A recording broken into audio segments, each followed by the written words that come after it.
Hello, listeners. As an enhancement to your listening experience, I am now going to present these archive episodes unedited in their entirety, which includes all of my afterthoughts. So, continue listening after the outro music if you want to hear what I thought of the episode. And if you are enjoying the podcast, please support it by going to the homepage, spacerockethistory.com, and clicking on the orange donate button or the Patreon link. Thanks. We choose to go to the moon in this decade and do the other things, not because they are easy, but because they are hard. Godspeed, John Glenn. Roger, 0G, and I feel fine. Getting my feet out. Okay, I'm out. How does it feel for the United States to be the new record holder? At last, huh? When that baby lights, there's no doubt about it. Liftoff. We have a liftoff. 32 minutes past the hour. Liftoff on Apollo 11. Houston, Tranquility Base here. The Eagle has landed. It's one small step for man, one giant leap for mankind.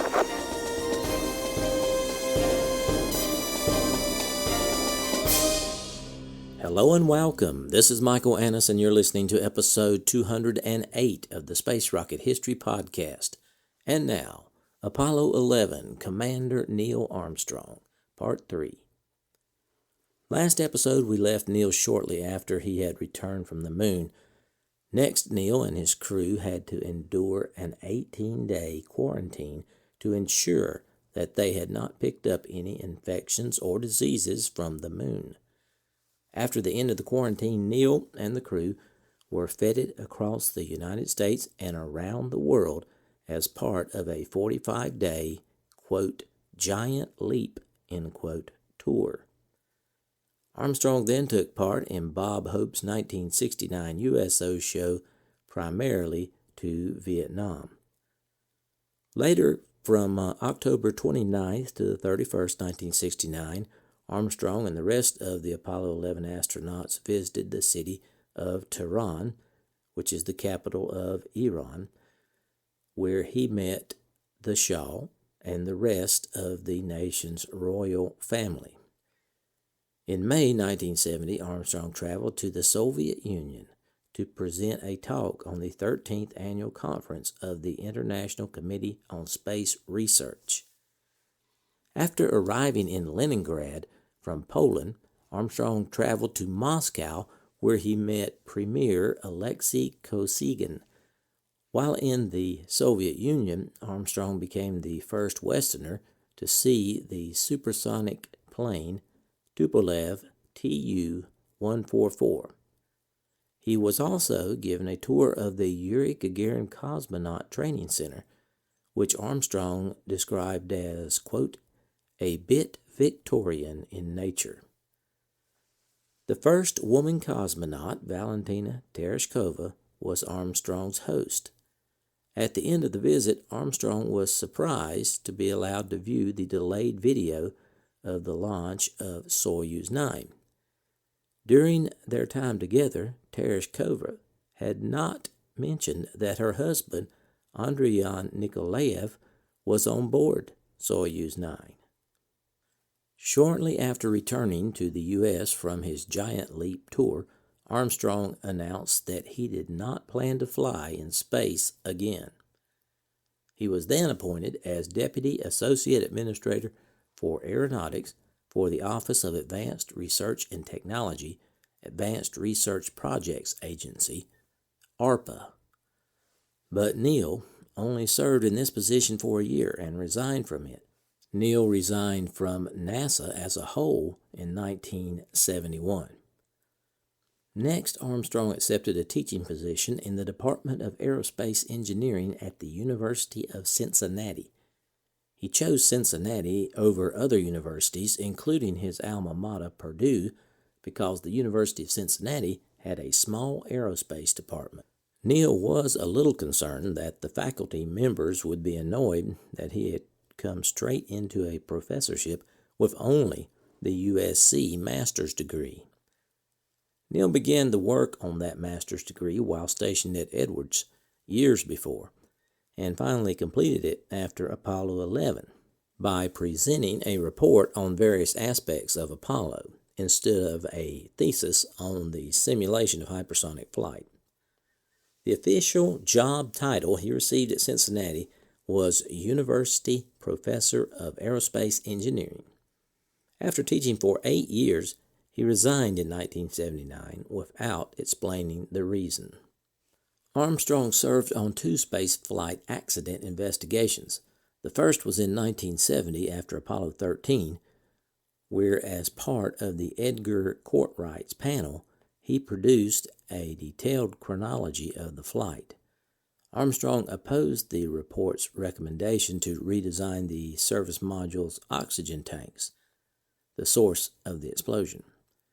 In 1986, President Reagan appointed Neal to the Rogers Commission, which investigated the Space Shuttle Challenger disaster of that year. As vice chairman, Armstrong was in charge of the operational side of the commission. After Armstrong retired from NASA in 1971, he acted as a spokesman for several businesses. The first company to successfully approach him was Chrysler, for whom he appeared in advertisements starting in January 1979. Armstrong thought they had a strong engineering division, plus they were in financial difficulty.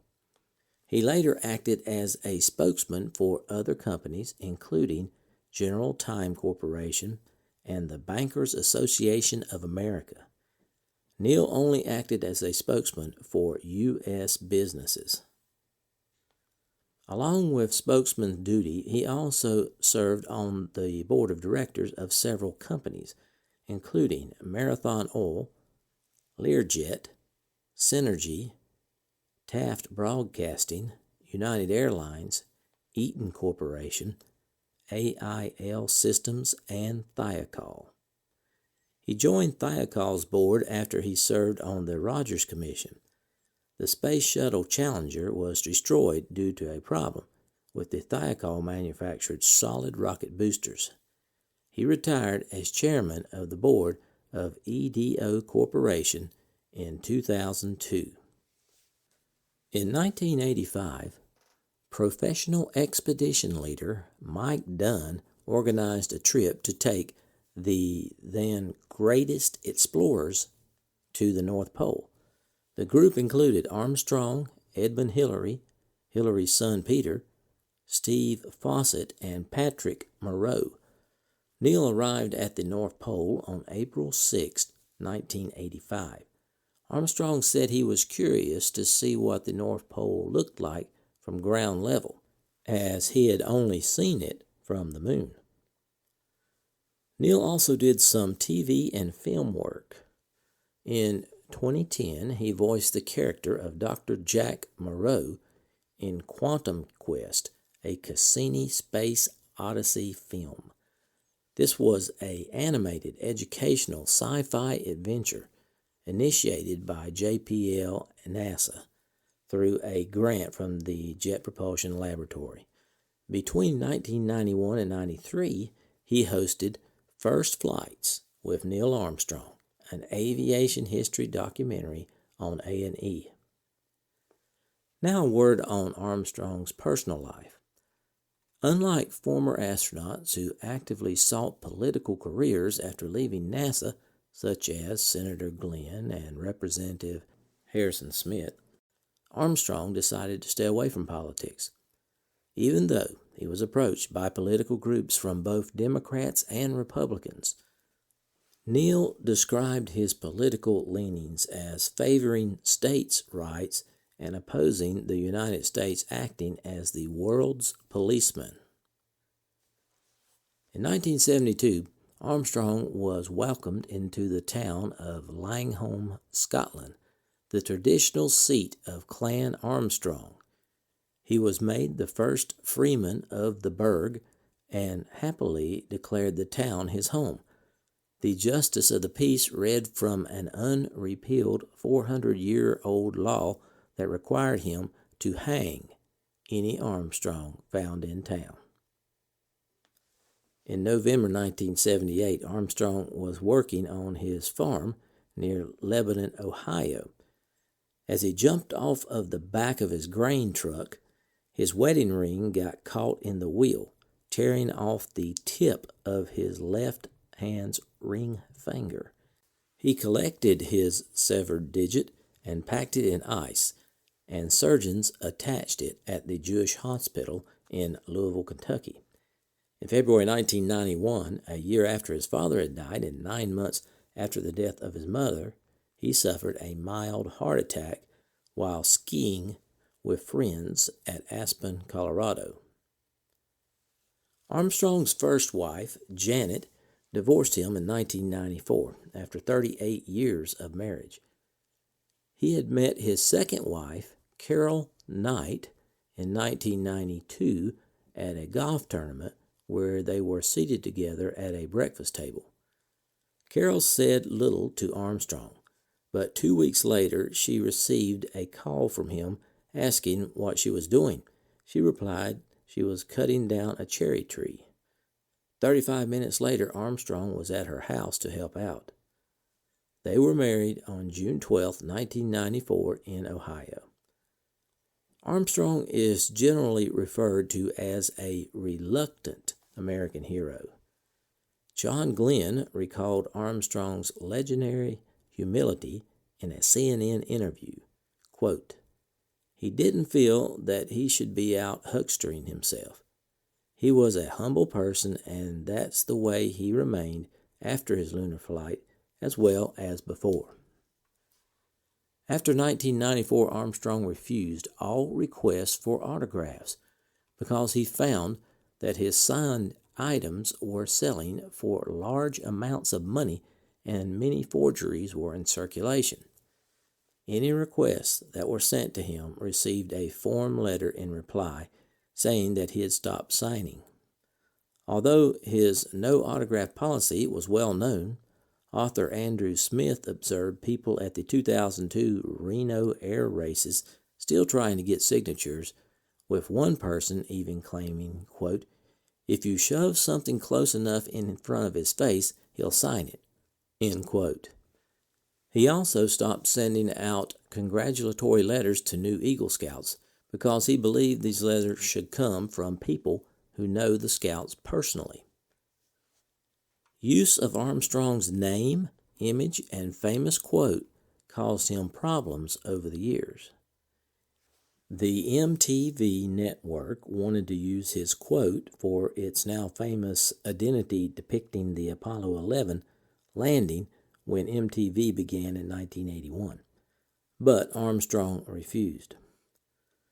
Armstrong sued Hallmark Cards in 1994 after they used his name and a recording of the "One Small Step" quote in a Christmas ornament without permission.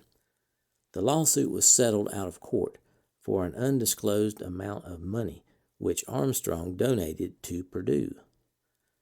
In May 2005, Armstrong became involved in an unusual legal dispute with his barber of 20 years, Mark Sizemore. After cutting Armstrong's hair, Sizemore sold some of it to a collector for $3,000 without Armstrong's knowledge or permission. Armstrong threatened legal action against Sizemore unless he returned the hair or donated the proceeds to a charity of Armstrong's choosing. Sizemore was unable to retrieve the hair, so he decided to donate the proceeds to the charity of Armstrong's choice. In a 2011 interview, Armstrong was asked how he made the difficult transition from his first 40 years to his next 40 years. Here's what he said.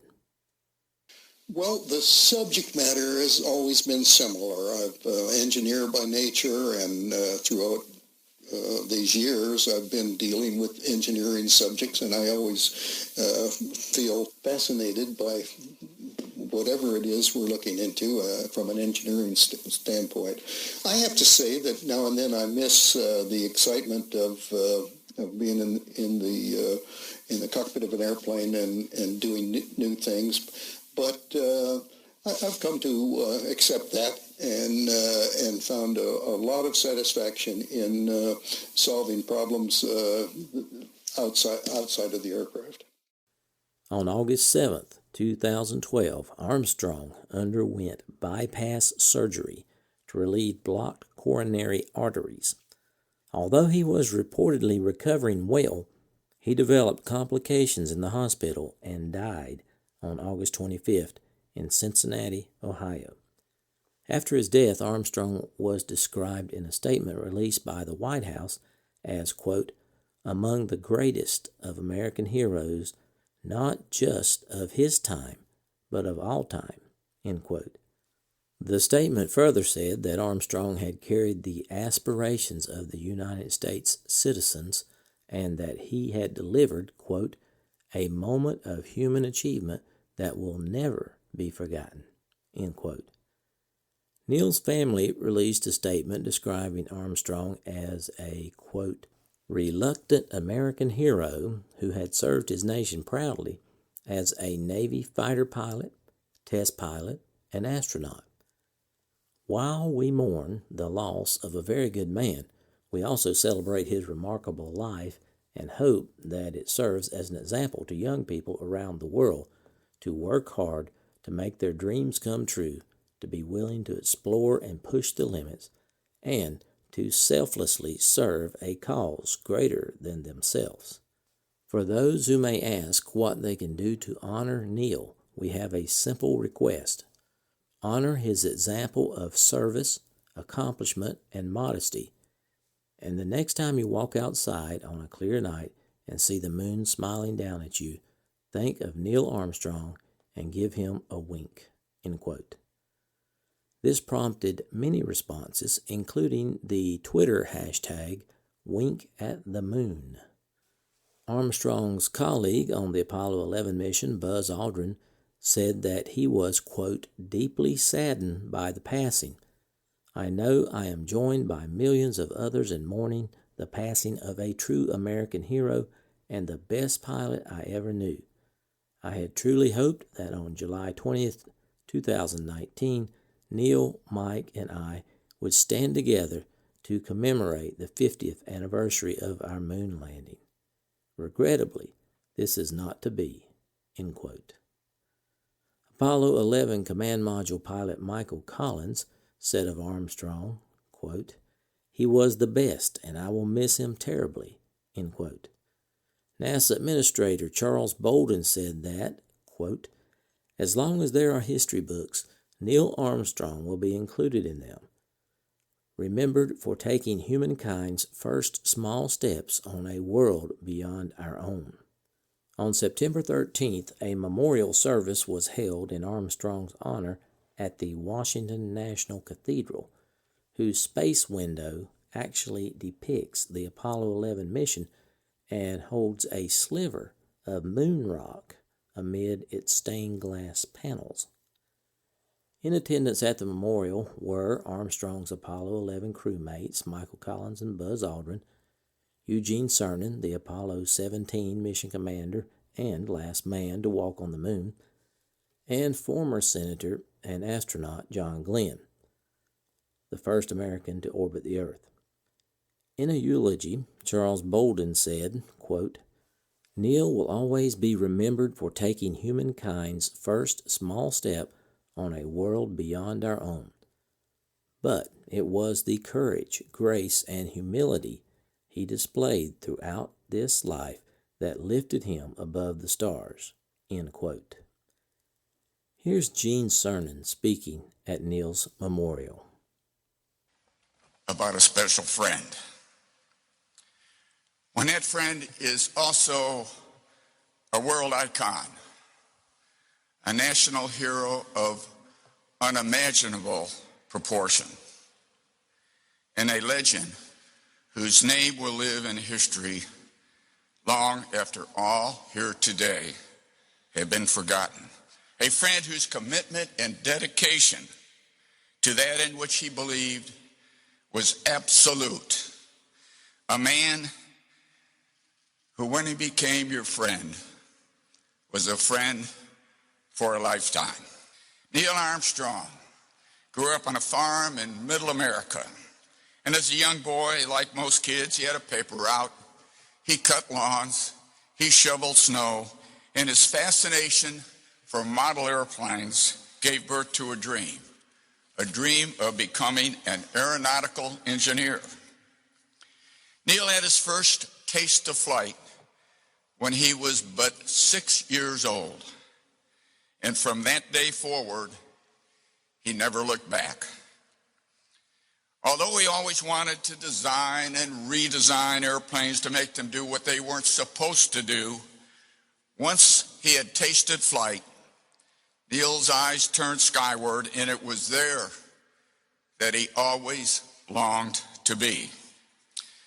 Little did Neil ever realize that his dream, his longing to soar with the eagles, would someday give him the opportunity to be the first human being to go where no human had gone before. Neil Armstrong was a sincerely humble man of impeccable integrity who reluctantly accepted his role as the first human being to walk on another world. And when he did, he became a testament to all Americans of what can be achieved through vision and dedication. But in Neil's mind, it was never about Neil. It was about you, your mothers and fathers, your grandparents, about those of a generation ago who gave Neil the opportunity to call the moon his home. But never, ever was it about Neil. Neil considered that he was just the tip of the arrow, always giving way to some 400,000 equally committed and dedicated Americans who were the strength behind the bow, and always giving credit to those who just didn't know it couldn't be done. And therein lies the strength and the character of Neil Armstrong. He knew who he was, and he understood the immensity of what he had done. Yet Neil was always willing to give of himself. When Neil, Jim Lovell, and I had the opportunity to visit the troops in Iraq and Afghanistan on 3 separate occasions, meeting them in chow halls, control centers, yes, even armored carriers and helicopters, those enthusiastic young men and women, yet to be born when Neil walked on the moon, were mesmerized by his presence. In a typical Neil fashion, he would always walk in, introduce himself as if they didn't know who he was, shake each and every hand, and he'd always give them, "Hey, how are you guys doing?" Asked one overwhelmed, inquisitive Marine, "Mr. Armstrong, why are you here?" Neil's thoughtful and sincerely honest reply was, "Because you are here." Neil was special to these young kids and to a few old ones as well. Although deeply proud to be a naval aviator, as a civilian at the time he flew, Neil never received his astronaut wings. It was a tradition of those in the military. It was on the USS Eisenhower back in 2010 on our way to Afghanistan that Neil finally did receive the tribute that he deserved. His visibly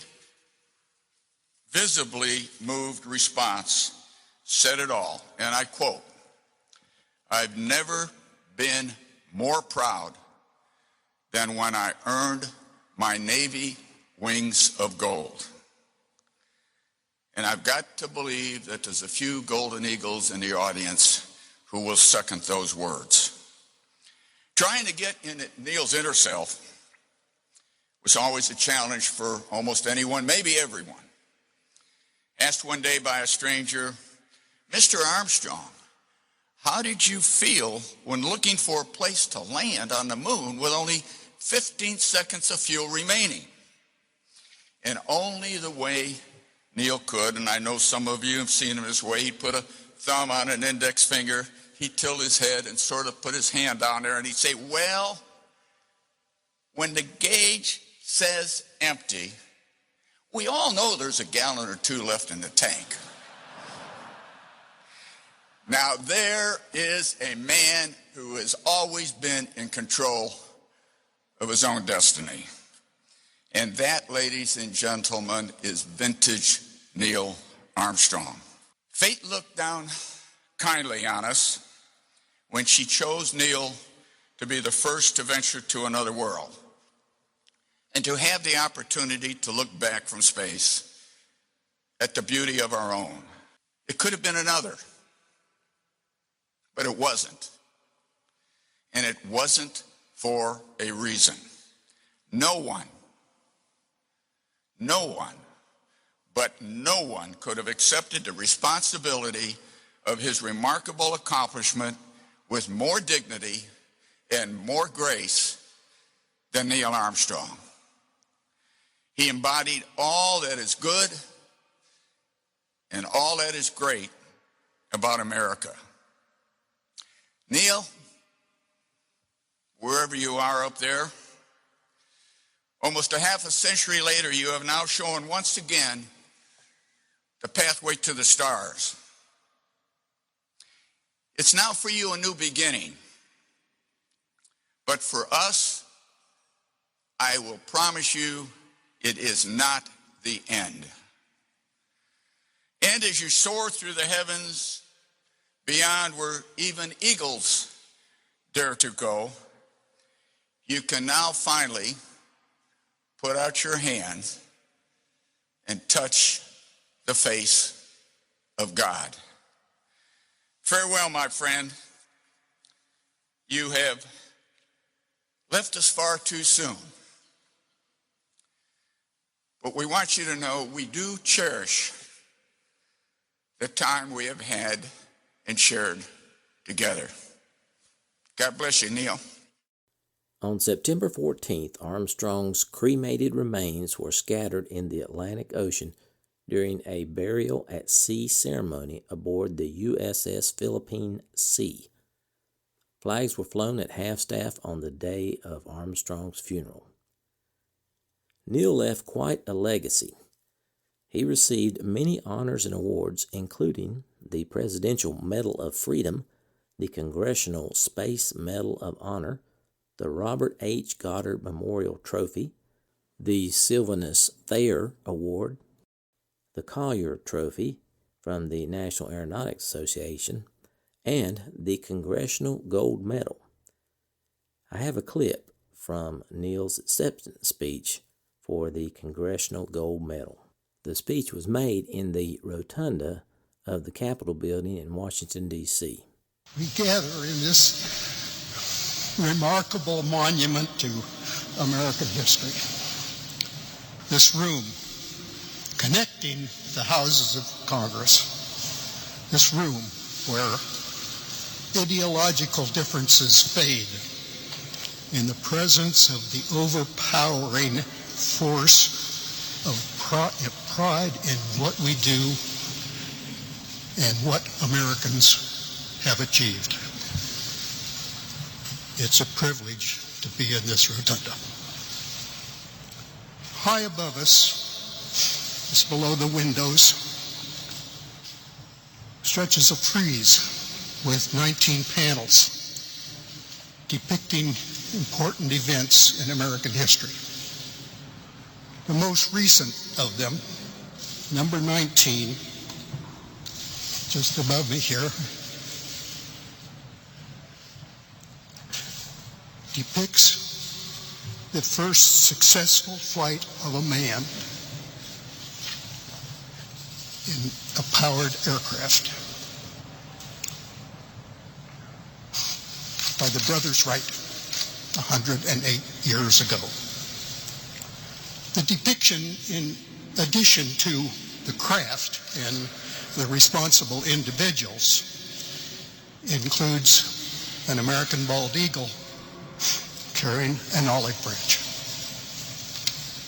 Wilbur and Orville Wright were the 45th recipients of the Congressional Gold Medal and the first for achievements in the world of flight. Subsequently, Congressional Gold Medals have been presented 9 times for aviation and rocketry achievements. Today, for the first time, they are being given for achievements in spaceflight. In an appropriate coincidence, Apollo 11's mission emblem and crew patch also featured an American bald eagle carrying an olive branch. The Apollo 11 crew is honored to receive the Congressional Gold Medal and accept, on behalf of our fellow Apollo teammates, all those who played a role in expanding the human presence outward from Earth, and all those who played a role in expanding human knowledge of the solar system and beyond. We thank the Congress very much. Continuing with Neil Armstrong's legacy, Neil had some space landmarks named after him. The lunar crater Armstrong, which is 31 miles from the Apollo 11 landing site, and the asteroid 6469 Armstrong are both named in his honor. Armstrong was also inducted into the Aerospace Walk of Fame, the National Aviation Hall of Fame, and the United States Astronaut Hall of Fame. Armstrong and his Apollo 11 crewmates were the 1999 recipients of the Langley Gold Medal from the Smithsonian Institution. Throughout the United States, there are more than a dozen elementary, middle, and high schools named in his honor, and many places around the world have streets, buildings, schools, and other places named for Armstrong.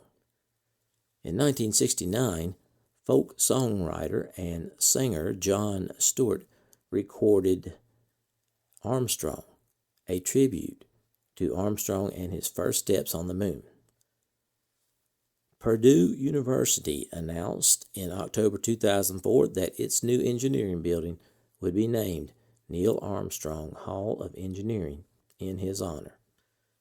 The Armstrong Air and Space Museum in Armstrong's hometown of Wapakoneta, Ohio, and the airport in New Knoxville, where he took his first flying lessons when he was 15, were named after him. Armstrong's authorized biography, First Man, The Life of Neil Armstrong, was published in 2005, and in 2010, a Space Foundation survey indicated that Armstrong was ranked as the #1 most popular space hero, and in 2013, Flying magazine ranked him as #1 on its list of the 51 heroes of aviation. In September of 2012, the U.S. Navy announced that the first Armstrong-class vessel was named Research Vehicle Neil Armstrong. The ship was delivered to the Navy on September 23, 2015. The ship is a modern oceanographic research platform capable of supporting a wide range of oceanographic research activities conducted by academic groups. And in 2013, the Space Foundation named Neil Armstrong as a recipient of the James E. Hill Lifetime Space Achievement Award. Now, in closing, I have a clip of Neil speaking in 2011 about his goal in life. I think he achieved it. Here's the clip. Let me back up a little bit to the Apollo goal, which you all talked about earlier in the day and so on. The nice thing about that goal was that it was so simple and understandable. Send a man to the moon, return him safely to Earth by the end of the decade. I mean, everything you needed to know was there. And I think it's a great advantage when goals can be stated in such a way that they're not ambiguous and you know exactly what it is you're trying to do. And that was a model for me. I've never been as good at doing that for myself as Jack Kennedy did for our program. But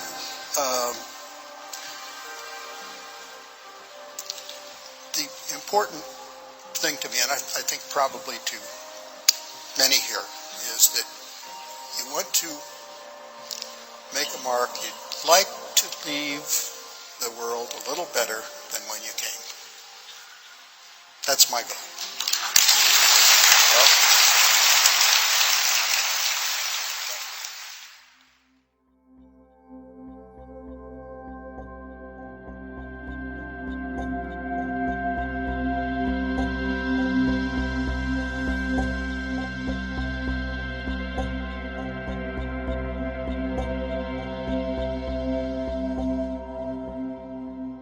Salutations from the foothills of North Carolina. This is Michael Annis, your host. I wanted to say thanks for listening to episode 208 of the Space Rocket History Podcast, entitled Apollo 11, Commander Neil Armstrong, Part 3. I want to give a big shout out to all my longtime listeners. Thanks for staying subscribed, and extend a warm welcome to my new listeners. I'm glad you're here. Make sure you sign up for the email list and connect with me on Twitter and Facebook. You can do all of that, and as well as download every episode of the podcast on the homepage, spacerockethistory.com. Today, we salute my satellite donors. These donors have donated for 4 years in a row, and they get a satellite emoji next to their name on the donors page. Thanks, satellite donors, for your continued support. I really enjoy giving out these longevity emojis, like the coveted rocket emoji and the treasured moon emoji, and now the sought-after satellite emoji. I enjoy giving those out. I had several afterthoughts about this week's episode. First, I want to give credit to Evo TV in Australia. Several of those clips came from an interview of Neil in 2011. Well, I believe Neil did accomplish his goals. He made his mark and left the world a little bit better. Isn't it refreshing to see a humble man receive such recognition? I think so. What did you think about Neil's barber collecting his hair and selling it? And he got $3,000 for it. I can't believe. I guess people collect all kinds of things. I thought Neil handled it pretty well when the barber had to donate the money to Neil's favorite charity or be sued. But really, seriously, it would have been difficult for Neil with people literally wanting a piece of him. That had to be tough to bear for so long.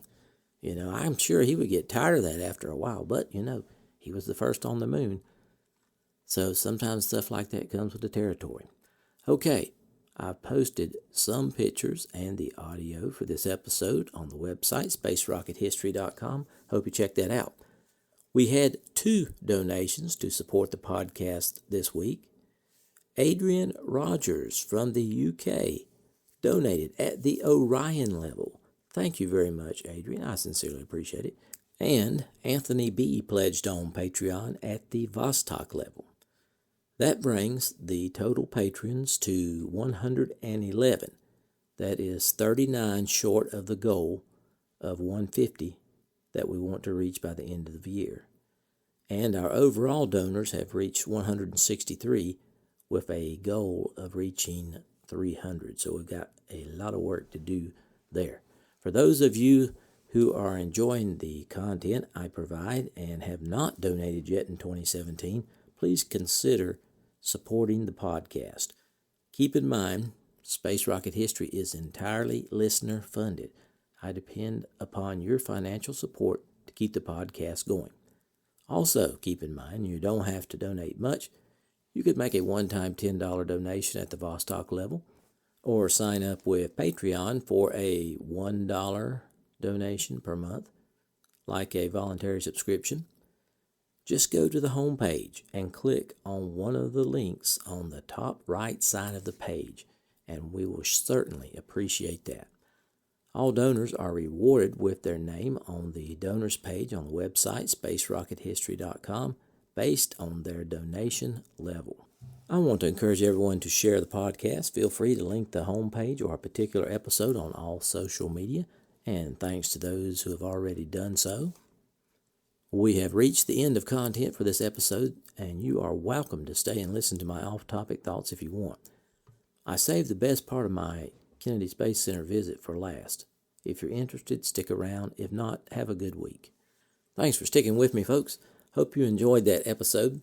Next week, I want to cover the training required for this first moon landing mission.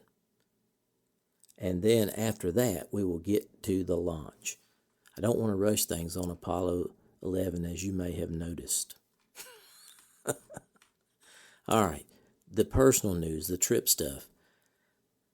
I've saved this part to last because I thought it was the best. And there's a story that comes with that. While I was in Florida, totally unexpected, out of the blue, the Associate Director of Kennedy Space Center, Mr. Kelvin Manning, contacted me to see if I wanted to come over to the Space Center and get a behind-the-scenes tour.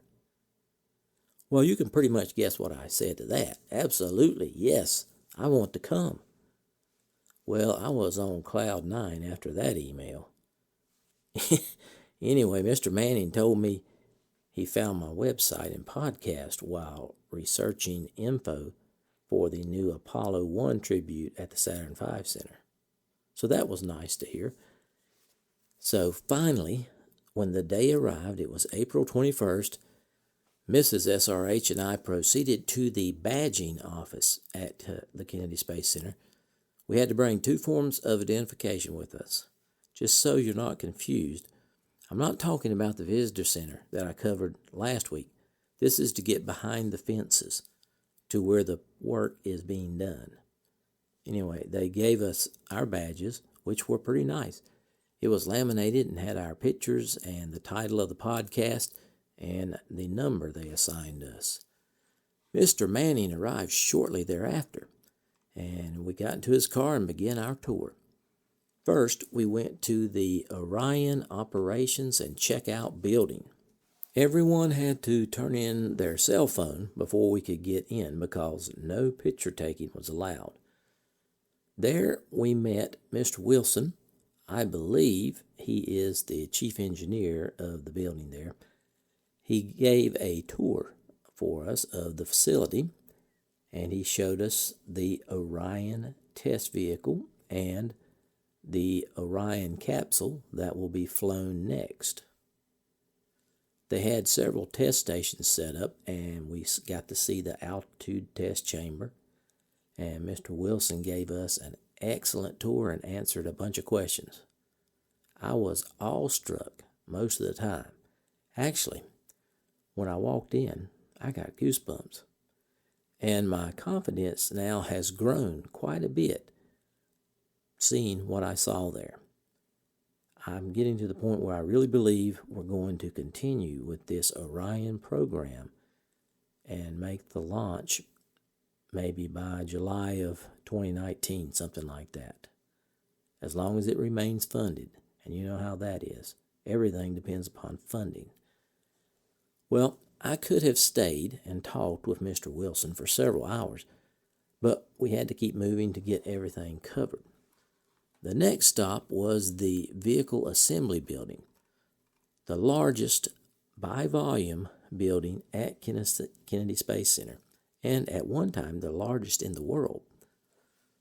There was room enough to house 4 Saturn V's in there, if it was ever needed, It was also used to assemble the space shuttle, and it will be used with the SLS.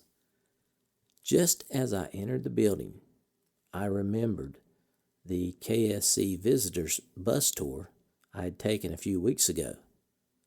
The guide told us that no one gets to go inside the vehicle assembly building unless they are a senator that is bringing money to the Kennedy Space Center.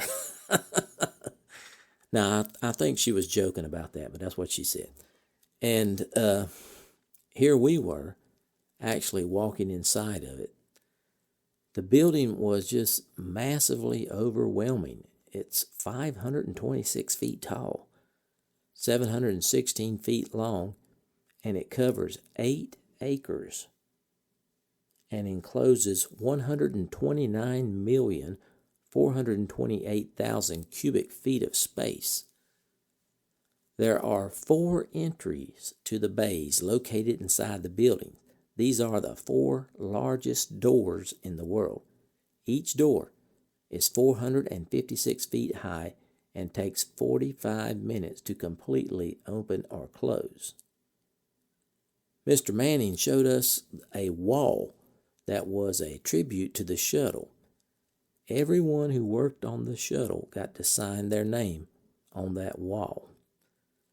We walked around a little bit, took some pictures, and I kept saying, I can't believe I'm in here.